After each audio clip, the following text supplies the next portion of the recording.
Ito ang kwento ng isang kapre ayon sa tunay na karanasan.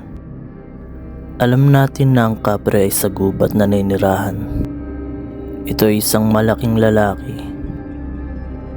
May kwento sa isang probinsya sa Bicol. Ito ay ayon sa karanasan ng kanyang kaibigan.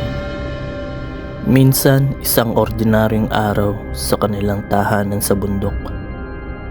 May lalaking dumaan at kumausap sa kanya. Ito daw ay maitsura na siya lang ang nakakakita. Tuwing ito ay nagpapakita sa kanya, inaanyayahan siya nito na sumama sa kanilang mundo o kaharian kung tawagin ng iba. Siya ay nagkasakit na hindi malaman ng dahilan.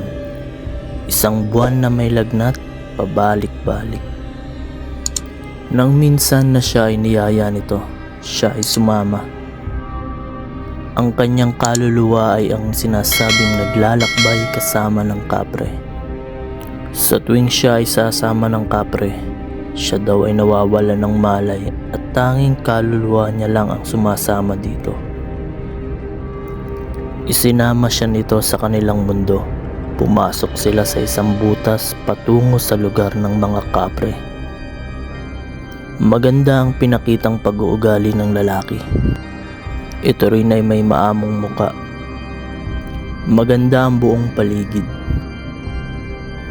Ang isang nakakuha ng kanyang atensyon ay ang pagkaing nakapaligid sa kanya. Pinilit siya ng kapreng kainin ang pagkaing nakahain.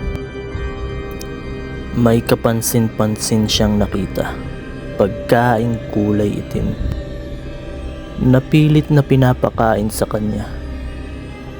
Binigyan din siya nito ng singsing. Ayon sa matatanda, kapag ikaw ay pumayag na kainin nito, ang iyong kaluluwa ay hindi na makakabalik sa iyong katawan. Tuluyan ka nilang makukuha. Ang katawang naiwan ay mamamatay. Sa kanyang pagtanggi sa kapre na kainin ng pagkain, nagalit ito. Isa lamang pala itong pagkukunwari. Nagbago ang kanyang anyo. Mula sa maamong muka, siya ay naging halimaw. Pumahangit ang kanyang itsura. Patuloy ang pagpilit na siya ay kumain, pero tuloy din ang kanyang pagtanggi. Dahil hindi napilit, pinakawalan siya nito. Sa pagkakataong iyon, ang kanyang kaluluwa ay bumalik sa kanyang katawan. Hindi niya inakalang ilang araw siyang nawala. Ang kanyang katawan ay may sakit at walang malay na inakala ng kanyang pamilya na siya ay patay na. Mga albularyo ang karaniwang nagtataboy sa mga ito. May orasyon o pag-aalay na isinasagawa para tuluyan na itong lumisan. Maraming salamat sa iyong pakikinig at muli, kung nagustuhan mo ang aking ibinahagi ay mag-subscribe ka na sa aking channel at i-like mo na din ang video na ito.